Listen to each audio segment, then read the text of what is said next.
আমার প্রিয় সহকর্মীবৃন্দ এবং সাংবাদিক বন্ধুগণ, আমি আল্লাহ তাআলার শুকরিয়া আদায় করছি ফেলানিয়ার বাসন্তীদের স্মৃতি বিজড়িত কুড়িগ্রামে উন্মুক্ত ময়দানে দুটি কথা বলার জন্য আল্লাহ তাআলা আপনাকে আপনাদের সামনে দাঁড়ানোর তৌফিক দান করেছেন। আলহামদুলিল্লাহ রাব্বিল আলামিন। 1 বছর আগেও বাংলাদেশের জনগণ, মুক্তিপাগল জনগণ এটা চিন্তাই করতে পারেনি, বরঞ্চ লাখো লাখো মানুষ নির্যাতনের শিকার ছিল। হাজার হাজার আলিম উলামা, রাজনৈতিক নেতৃবৃন্দ, কর্মী সমর্থক দিয়ে বাংলাদেশের সবগুলা জেলকে ভরে রাখা হয়েছিল। 2006 সালের 28 অক্টোবর লগি বইটার তাণ্ডব চালিয়ে বাংলাদেশের রাজধানী ঢাকায় স্পষ্ট দিবালুকে জিরো পয়েন্টের কাছাকাছি পল্টন ক্রসিংয়ে আল্লাহ তাআলার বান্দা 6 জন নিরীহ মানুষকে সেদিন হত্যা করা হয়েছিল। নিতর দেহের উপর দাঁড়িয়ে তারা পৈশাচিক নৃত্য করেছিল।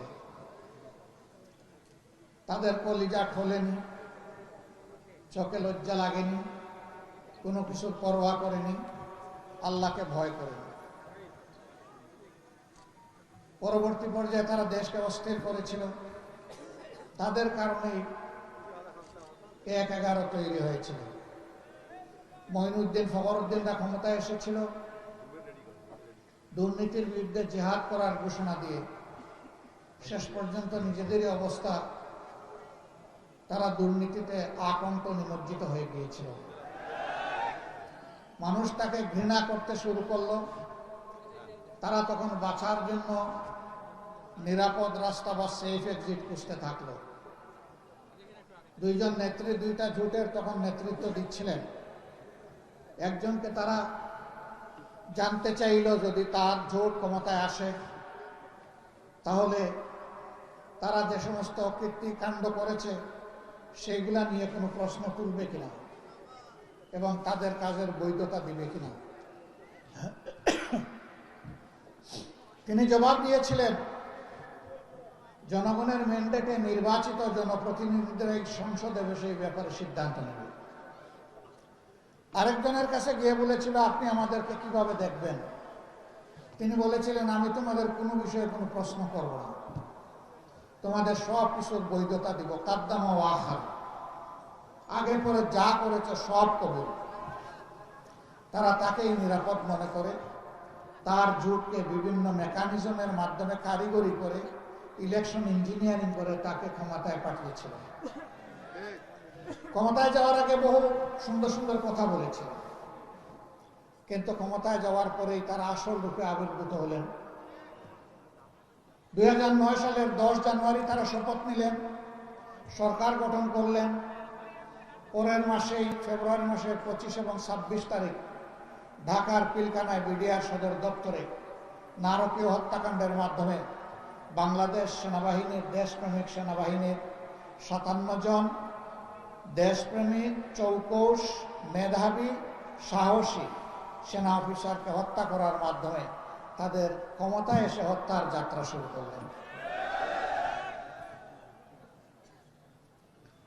একের পর এক জাতির উপরে দুর্বহ বোঝা তারা চাপাতে থাকলেন। ক্ষুধার্ত আওয়ামী লীগ জাতির সম্পদ চুরি করা শুরু করল। সর্বত্র চাঁদাবাজি, লুটপাট, দখলদারি, ঘুষের মাত্রা বাড়িয়ে দিল।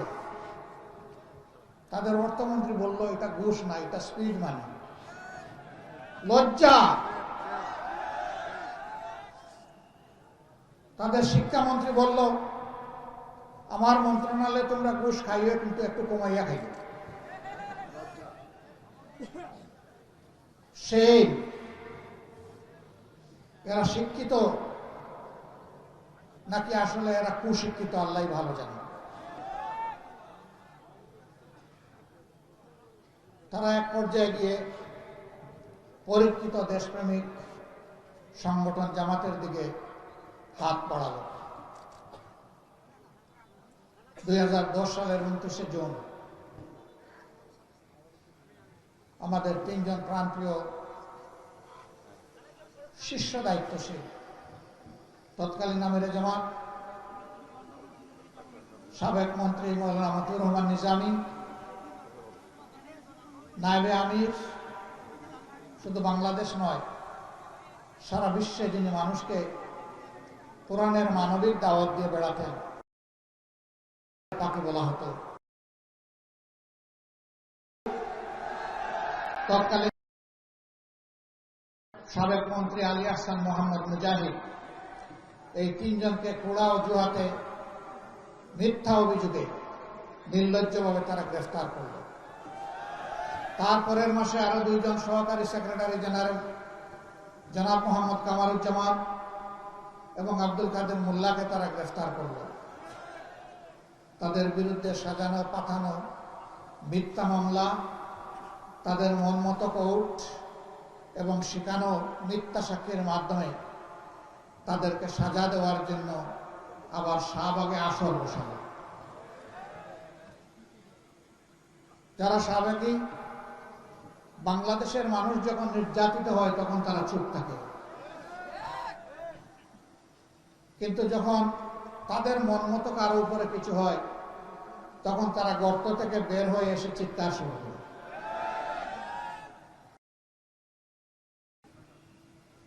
সম্মানিত ভাই ও বন্ধুগণ, তারপরে ইতিহাস সবার জানা।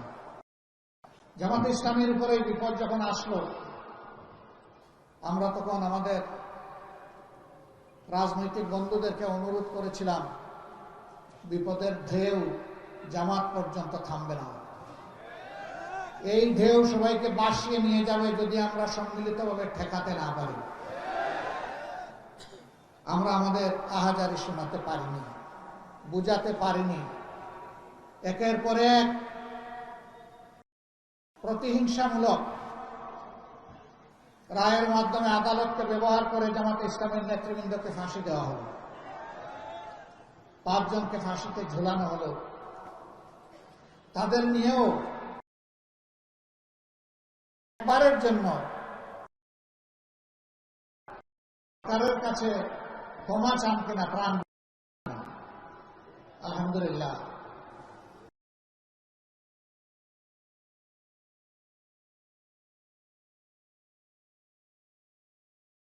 আল্লাহর এই বান্দারা মাথা উঁচু করে সেদিন বলেছিলেন, আমরা মাথা একটা জায়গায় নত করি, তিনি আমাদের প্রভু, তিনি আমাদের স্রষ্টা আল্লাহ রাব্বুল আলামিন। দুনিয়ার আর কোথাও ওই বান্দাদের মাথা নত হবে না। তারা কত বিশ্বাসী ছিলেন।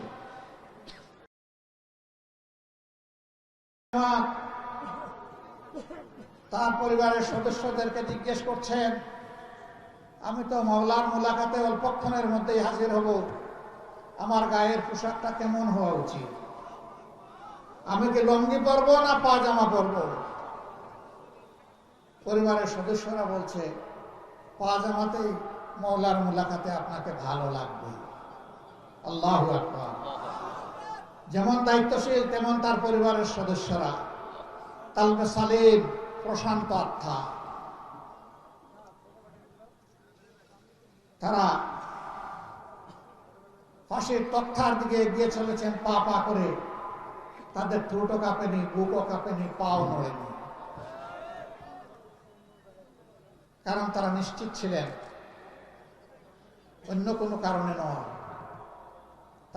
তাদেরকে দিনের কারণে, মানবতার কারণেই হত্যা করা হচ্ছে। দেশপ্রেমের কারণেই তাদেরকে এই মূল্য দিতে হচ্ছে।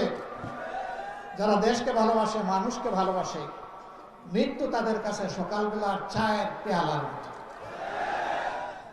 প্রিয়। প্রিয় শাহাদতকে তারা ভয় করে না, শাহাদত তাদের কাম্য। তারা সেভাবেই ফাঁসির তক্তায় দাঁড়িয়েছিলেন। হাসতে হাসতে তারা মাওলার মুলাকাতে চলে গেছে। আল্লাহ তাআলার দরবারে দোয়া করে আমাদের এই মাথার তাজ শীর্ষ দায়িত্বশীল বৃন্দ সহ তাদের যত সহকর্মীদেরকে খুনিরা ফ্যাসিস্টরা হত্যা করেছে, আল্লাহ তাদের সকলকে মকবুল শহীদ হিসাবে কবুল করুন। শাহাদাতের সর্বোচ্চ মর্যাদা আল্লাহ তাদেরকে এনায়েত করুন। সম্মানিত ভাইরা, বাংলাদেশকে স্বাধীনতার পক্ষ বিপক্ষ বলে টুকরা টুকরা করা হয়েছে। কার জন্য? একটা বিভক্ত জাতি কখনো সত্যিকারের মর্যাদাবান জাতি হতে পারে না। একটা ঐক্যবদ্ধ জাতিকে এই দুনিয়ার মানুষ সম্মান করে, শ্রদ্ধা করে।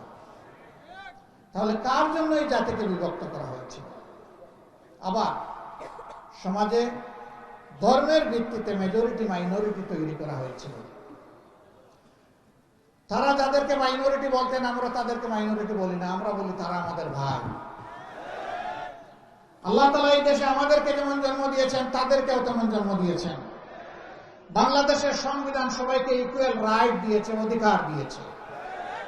সুতরাং আমরা যেমন এদেশের গর্বিত নাগরিক, তারাও এদেশের গর্বিত এবং মর্যাদাবান নাগরিক।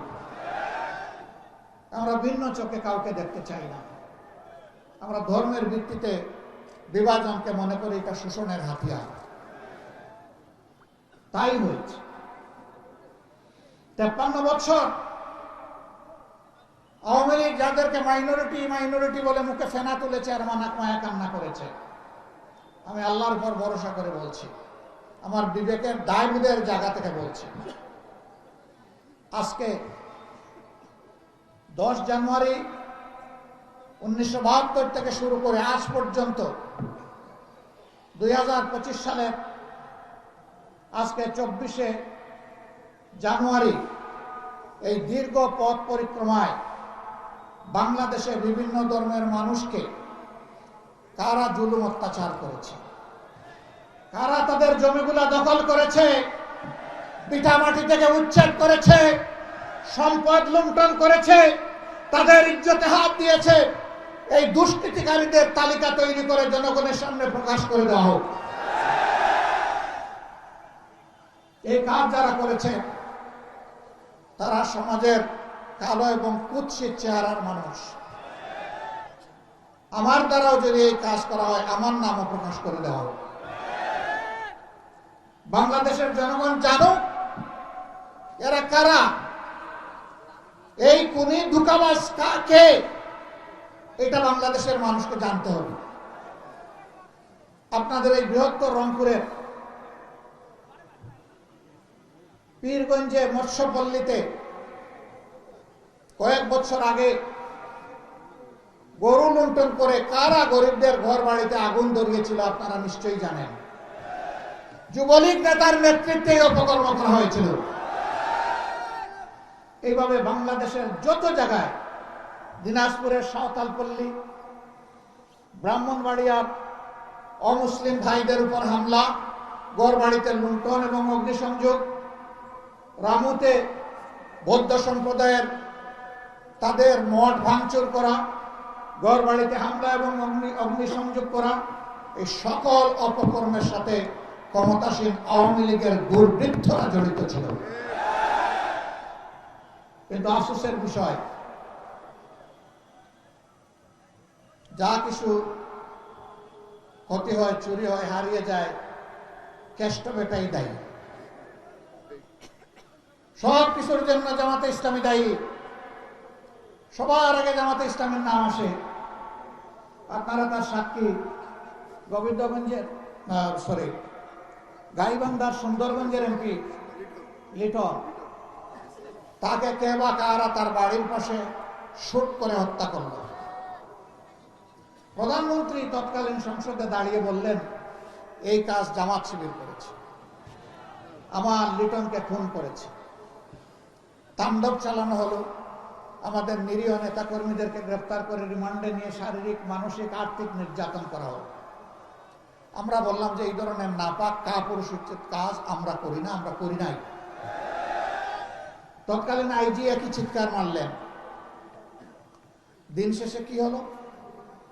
দিন শেষে দেখা গেল এই কাজের সাথে জামাতে ইসলামের কোনো ধরনের কোনো সম্পর্ক ছিল না। বরঞ্চ তাদেরই ক্ষমতার পার্টনার একজন সাবেক কর্নেল, ওই সিটে আসনে যিনি সাবেক এমপি ছিলেন, তিনি তার ভবিষ্যৎ রাস্তা পরিষ্কার করার জন্য ঠোস। হত্যাকারী তিনি ছিলেন। আমার সাথে তার কোর্ট গারদে দেখা হয়েছিল। আমি জানতাম না উনি সেই ব্যক্তি। দেখলাম যে অনেক লম্বা চুল রেখেছেন, লাঠি একটা হাতে নিয়েছেন, কিছু ভদ্রলোকের চেহারা, এক কোনায় বসে আছেন, আমি আরেক জায়গায় বসে আছি। ওনাকে জিজ্ঞেস করলাম যে আপনার পরিচয়? তিনি বললেন আমি কর্নেল হব। বললাম ঘটনা কি গাইবান্ধার? তিনি বললেন হ্যাঁ। বিচারে প্রমাণ হলো যে তিনি খুনি। মাঝখানে জামাতে ইসলামী ছাত্র শিবিরের কর্মীদের উপর যে নির্যাতন চালানো হলো, তাদের জীবন থেকে যে মূল্যবান দিনগুলা কেড়ে নিল, তাকে আজ আমাদেরকে ফিরিয়ে দেবে। এই ধরনের প্রত্যেকটা ঘটনায় আমাদেরকে দায়ী করে কথা বলা হয়। আমরা আল্লাহকে ভয় করি। যারা আল্লাহকে ভয় করে তাদের হাতে মানুষের জীবন, সম্পদ এবং ইজ্জত সম্পূর্ণ নিরাপদ। প্রমাণ বর্তমান বাংলাদেশ। 15.5 বছরের দুঃখ, ব্যথা, বেদনা, কষ্ট আমরা বুকে বহন করে বেড়াচ্ছি। কিন্তু 5 আগস্ট জাতি যখন মুক্তি পেল, আমরা বাংলাদেশের প্রিয় জনগণকে, বিশেষভাবে আমাদের সহকর্মীদেরকে আমরা আহ্বান জানালাম, শান্ত থাকুন, ধৈর্য ধরুন, শৃঙ্খলা ফিরিয়ে আনতে নিজ নিজ জায়গা থেকে সর্বোচ্চ অবদান রাখুন। এর আগে আওয়ামী লীগ বলেছিল কোনোদিন যদি ক্ষমতা থেকে তাদেরকে বিদায় নিতে হয়, তাহলে ক্ষমতা থেকে বিদায় নেওয়ার 2 দিনের মাথায় তাদের 5 লক্ষ নেতা কর্মীকে আমরা নাকি খুন করব। আমি জিজ্ঞাসা করি, তাদের নেতৃবৃন্দের দফায় দফায় এই মিথ্যা আতঙ্ক ছড়ানো তা কি বাস্তবায়িত হয়েছে? 5 লক্ষ মানুষ মারা গেছে 5 এবং 6 আগস্ট, 7 আগস্ট, সারা আগস্ট মাস জুড়ে এখন পর্যন্ত যায়নি। কারণ তারা খুনি হতে পারে, কিন্তু বাংলাদেশের মানুষ প্রিয় দেশকে, মানুষকে ভালোবাসে। এই জন্য দায়িত্বশীলতার পরিচয় দিয়েছে। খলিদের মুখে চুনকালি। এখন চিন্তা করলে আমাদেরকে জড়ানো যায় কিভাবে? বিভিন্ন ধর্মীয় সম্প্রদায়ের লোকদেরকে উস্কানি দেয়। আমাদের হিন্দু ধর্মের ভাইদেরকে উস্কানি দিয়েছিল দুর্গাপূজা পরিহার করার জন্য। আমি ধন্যবাদ জানাই সাহসিকতার সাথে যারা উস্কানি দিয়েছিল, তাদের উস্কানি ওদের মুখের উপর ছড়ে দিয়েছে। আমরা তাদেরকে বলেছিলাম আপনাদের ধর্মীয় উপাসনা আপনারা করুন, কিন্তু আমরা পাহারাদার হয়ে কোনো দুর্বৃত্ত এই কাজে যাতে হস্তক্ষেপ করতে না পারে, আমরা পাহারাদারের ভূমিকা পালন করব। এটা শুধু জামাতে ইসলামী না, এদেশের দেশপ্রেমিক সমস্ত মানুষ এই দায়িত্ব আঞ্জাম দিয়েছে। বিশেষ করে জাগ্রত মুসলমানরা এই দায়িত্ব পালন করেছে। কিন্তু আপনারা জানেন, শুধু জামাতে ইসলামী না, এদেশের আলিম উলামা, রাজনৈতিক আওয়ামী লীগের প্রতিপক্ষ, সাংবাদিক, সাধারণ মানুষ, কাউকে আওয়ামী লীগ ছাড় দেয়নি। জুলুমেরা 18 কোটি মানুষের উপর করেছে। জুলুমের অভিশাপ তাদের ঘাড়ে আরোপিত হয়েছে। একজন ভাই বলেছেন রান্না করা খাবারটাও তারা খেয়ে যেতে পারলেন না। জানেন এই রান্না করা খাবার কার পয়সায় তৈরি হয়েছিল? আপনাদের পয়সায় তৈরি হয়েছিল। 18 কোটি মানুষের টাকায় তৈরি হয়েছিল। সেই খাবার খেয়ে তারা একবারও চিন্তা করেননি যে যাদের পয়সায় আমার খাবার, আমার এখানে নিরাপদ অবস্থান, বিলাসবহুল বসবাস, চতুর্দিকে নিশ্চিদ্র নিরাপত্তা, সেই তাদের বুকেই আমি গুলি চালাচ্ছি। একবারও তাদের বুক কাঁপেনি, হাত কাঁপে। ক্ষমতার শেষ মুহূর্ত পর্যন্ত মানুষ খুন করে তারা ক্ষমতায় থাকতে চেয়েছে। 15.5 বছর যে তাণ্ডব চালিয়েছেন, ক্ষমতার শেষ দিনে এসেও তাই করেছে। তারা ধারণা করেছিলেন ইতিপূর্বে বল প্রয়োগ করে অবৈধ ক্ষমতাকে তারা ধরে রাখতে পেরেছিলেন, এবারও বোধহয় তারা সফল হবে।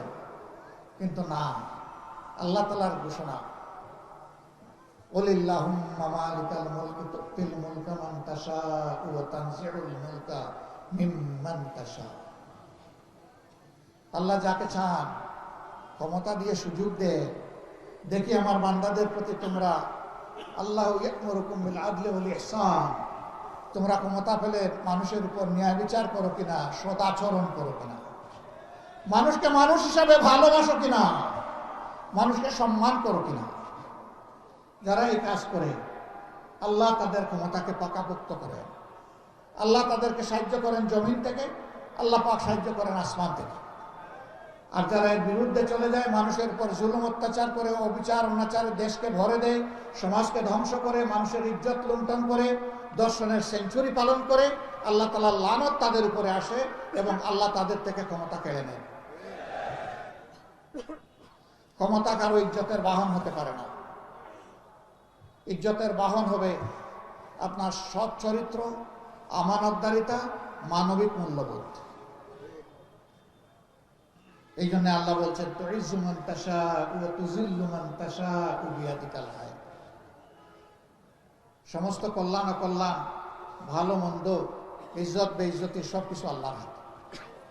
ইন্নাকা আলা কুল্লি শাইইন কাদির। সম্মানিত ভাইয়েরা, আমরা ধৈর্য ধরেছি, ধৈর্য আরো ধরব ইনশাআল্লাহ। এই দেশকে আমরা ভালোবাসি, দেশের মানুষকে ভালোবাসি। ওরা তো সব শেষ করে গেছে। উন্নয়নের নামে আমাদের সমস্ত সম্পদ চুরি করে বিদেশে নিয়ে গেছে। ওরা গেছে পরে সম্পদ পাঠাই দিছে আগে। ওরা 2,26,000 কোটি টাকা বাংলাদেশ থেকে চুরি করে নিয়ে গেছে। সরি, 26 লক্ষ কোটি টাকা বাংলাদেশ থেকে চুরি করে নিয়ে গেছে। যদি এইটাই তাদের দেশ হতো, তাহলে দেশের টাকা কেউ কি বিদেশে চুরি করে, পাচার করে, পাঠায় না। এটা ছিল তাদের জমিদারি, এখান থেকে খাজনা আদায় করবে, আর দেশ তাদের এই দেশের বাইরে। কোথায় কোথায় আমাদের হাতে টিকিট ধরে দিত, অমুক দেশে চলে যাও, তমুক দেশে চলে যাও। তোমাদের টিকিট জাতি ঘৃণা ভরে প্রত্যাখ্যান করেছে, তো তোমরা বিনা টিকিটে অন্য দেশে গেলা কেন? এই কাজটা তো ভালো করলাম না তোমরা। এই দেশে যদি তোমাদের দেশ হয়, মাটি কামড়ে পড়ে থাকতে হবে এবং প্রমাণ করতে যে তোমরা দোষী বা নির্দোষ।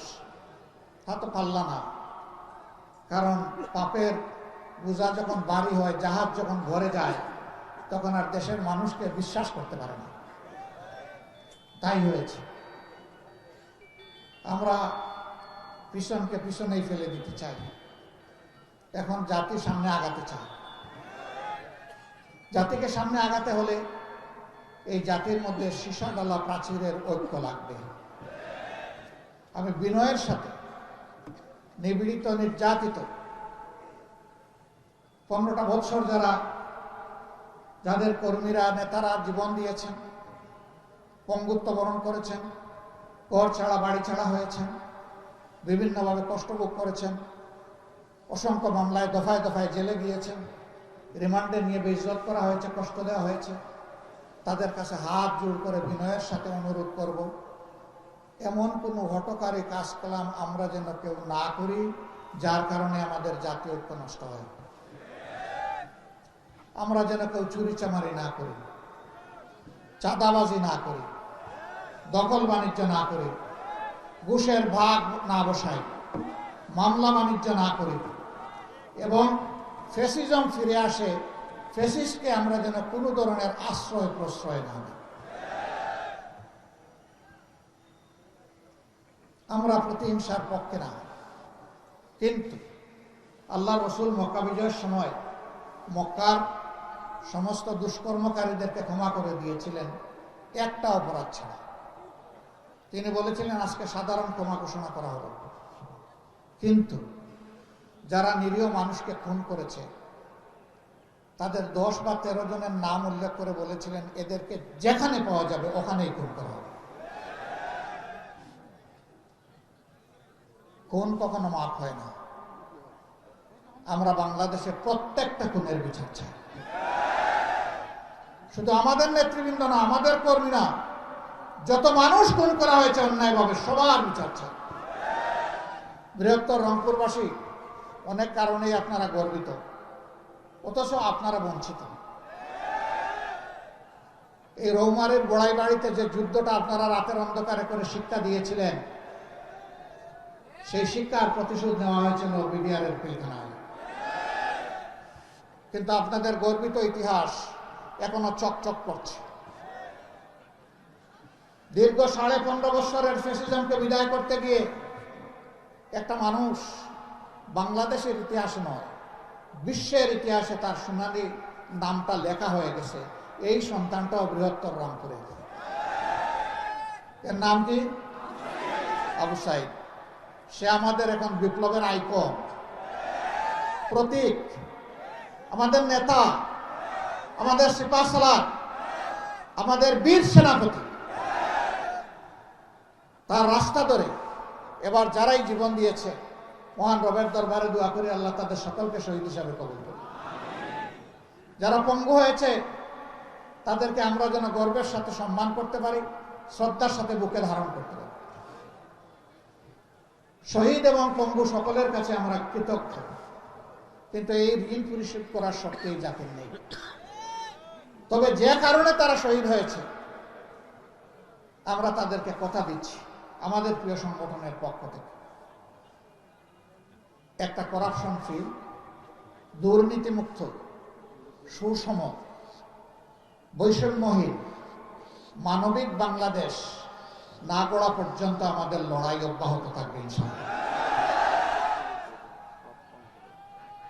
আমাদের সন্তানরা স্লোগান দিয়েছিল, এখনো দে, আবু সাইদ মুগ্ধ, শেষ হয়নি যুদ্ধ। হ্যাঁ, যুদ্ধ সেদিন শেষ হবে যেদিন মানবিক বাংলাদেশ প্রতিষ্ঠিত হবে। তার আগ পর্যন্ত এই যুদ্ধ ইনশাআল্লাহ চলবে। আমরা সমাজে অনাচার দেখলে প্রতিবাদ করবই। এটা আমার বিরুদ্ধে হলেও আমি প্রতিবাদ করব। অনাচার যিনি করবেন তার ব্যাপারে আমরা মুখ বন্ধ করে থাকবো না। এই জন্যই আমরা রাজনীতি করি। আমরা ন্যায়ের পক্ষ নিব, অন্যায়ের প্রতিবাদ করব। যদি অন্যায়কে নীরবে হজম করি তাহলে আমিও অন্যায়কারীর মদতদাতা হয়ে গেলাম। আমরা এই অপকর্মের দায় নিতে চাই না। এমনকি আমাদের দলের কেউ যদি কোনো জায়গায় এই সমস্ত অন্যায় অপরাধ করে, আমরা বলবো এদেরকে ধরে দিবেন, ছাড় দিবেন না। আমাদেরকেও খবর দিবেন, প্রশাসনকেও খবর দিবেন। এদের ব্যাপারে আমাদের জিরো টলারেন্স। আপনারা সাক্ষী, আলহামদুলিল্লাহ 5 আগস্ট থেকে শুরু করে আজকে এই জানুয়ারি মাসের 24 তারিখ পর্যন্ত দীর্ঘ 6 মাসের পথ পরিক্রমায় আমাদের লোকেরা ছাতাবাজি করে নাই, দখল বাণিজ্য করে নাই, মামলা বাণিজ্য করে নাই। শত শত নিরীহ মানুষকে মামলায় ঢুকাইয়া তাদের কাছ থেকে টাকা আদায় করে নাই, ঘুষের ভাগাভাগি করে নাই। আমরা জানি এটা হারাম। আল্লাহ তাআলা এই হারামকে বর্জন করার তৌফিক আজীবন আমাদেরকে দান করুন। এরপরেও নফসের দুকায় শয়তানের ওয়াসওয়াসায় পড়ে যদি কেউ বিপদগামী হয়ে যায়, আমরা তাদেরকে ছাড় দেওয়ার পক্ষে নই। এখানে আমার ধারণা শহীদ পরিবারের সদস্যরা আছেন, এখানে অনেক আহত পঙ্গু ভাই বোনেরা আছেন। আমরা তাদের কাছে আবারও কৃতজ্ঞতা জানাচ্ছি। আমরা শহীদদেরকে কোনো দলীয় সম্পত্তিতে পরিণত করতে চাই না। শহীদরা জাতির শ্রদ্ধার তারকা। তারা মাটিতে নয়, ইনশাআল্লাহ আসমানে জ্বলজ্বল করে চলবে। আমাদের আবেগটা তাদের প্রতি এরকম। আল্লাহ তাআলা এই সম্মানবোধটা এই জাতিকে, এই শহীদদের প্রতি দেওয়ার তৌফিক দান করুন। বিনয়ের সাথে বলবো, সবাইকে বলবো, মেহেরবানি করে শহীদদের আকাঙ্ক্ষার বিপরীতে যায় এমন কাজ কেউ দয়া করে করবেন না। যদি চাঁদাবাজি করেন, দখলদারি করেন, মামলা ঘুষ বাণিজ্য করেন, মানুষের উপর জুলুম করেন, তাহলে শহীদদের আত্মা কষ্ট পাবে। আমাদের শহীদ বন্ধুদের আত্মায় কষ্ট দিবেন না ভাই। বন্ধু, দুস্থ,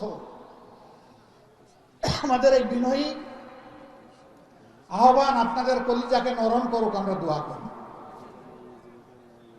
কিন্তু যদি না করেন, যদি কেউ অপকর্ম অব্যাহত রাখেন, মনে রাখবেন আমাদের লড়াইও অব্যাহত থাকবে ইনশাআল্লাহ।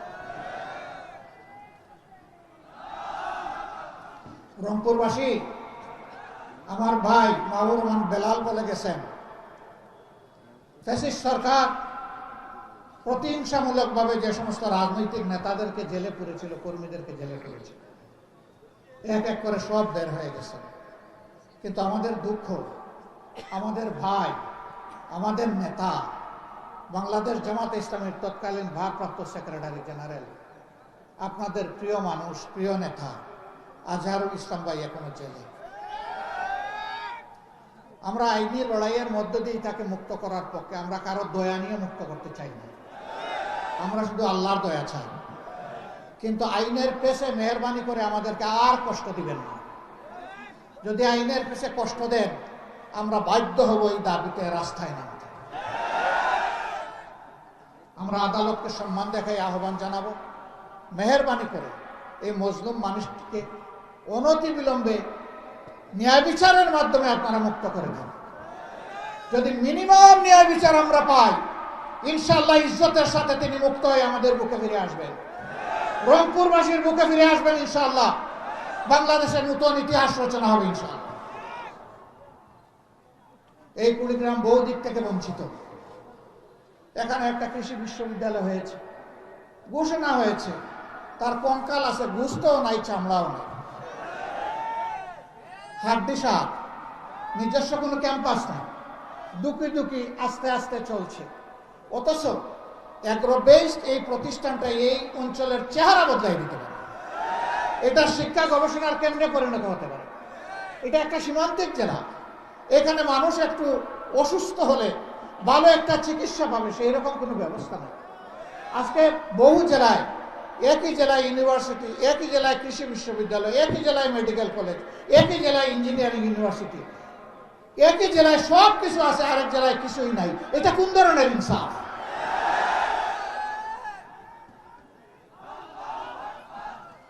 বৃষ্টি শুরু হলে ঢাকায় আমরা বসি, আমাদের মুখ দুরু দুরু করে কাঁপে,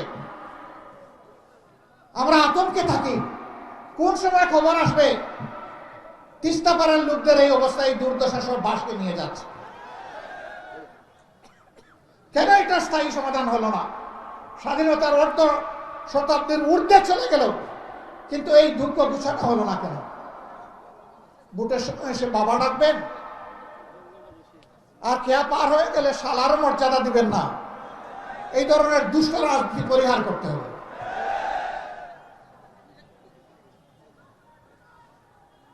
এখানে তিস্তা প্রকল্প মহাপরিকল্পনা বাস্তবায়ন হওয়ার কথা, কার ইঙ্গিতে ইশারা এটা এখনো বন্ধ হয়ে আছে? কেন কাজ এখনো শুরু হলো না? বাংলাদেশের জনগণ অবশ্যই তা জানার অধিকার রাখে। ফ্যাসিস্ট সরকারের কারণে এটা হয় নাই। যদি সেই প্রকল্প বাস্তবায়ন হয়, তাহলে বর্ষা আসলেই আমাদের বুক আর দূর দূর করে কাঁপবে না। আমরা আশা করি এই দেশের এই এলাকার মানুষ স্বস্তিতে থাকবেন। সম্মানিত ভাই ও বন্ধুগণ, এই ধরনের অনেকগুলো ন্যায্য দাবি আপনাদের আছে। এই এলাকায় আমার ভাই সালেই বলে গেছে, 100-র মধ্যে 71 জন মানুষ দরিদ্র সীমার নিচে বসবাস করেন। তারা এমনকি গুনাহ করেছেন, পাপ করেছেন, যে বাংলাদেশের অংশ হয়েও তাদের ভাগ্যের সামান্য কোনো পরিবর্তন হবে না। তাদের নিয়ে কি পরিকল্পনা? আমরা পরিষ্কার বলতে চাই, আল্লাহ যদি আপনাদের ভালোবাসা সিক্ত হয়ে, দেশবাসীর ভালোবাসা সিক্ত হয়ে আমাদের উপর মেহরবানি করেন, আর যদি এই দেশের খেদমতের দায়িত্ব দেন, ইনশাআল্লাহ তাআলা লাজিম প্রেসিডেন্ট, প্রধানমন্ত্রীর মুখ দেখে কোনো এলাকার উন্নয়ন হবে না। জনগণের ন্যায্য প্রয়োজনকে বিবেচনায় নিয়ে সমন্বিত সুষম উন্নয়ন হবে ইনশাআল্লাহ। সম্পদ যা আল্লাহ দিবেন তার সদ্ব্যবহার হবে সততা এবং ইনসাফের ভিত্তিতে।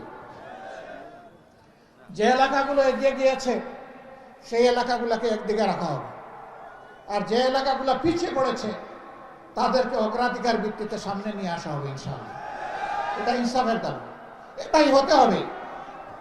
বরঞ্চ দীর্ঘদিন তাদেরকে যে বঞ্চিত করা হয়েছে, এটার মাসুল হিসাবে এখানে আরো বাড়তি কিছু করা প্রয়োজন হবে। আপনারা আমাদের জন্য দোয়া করবেন।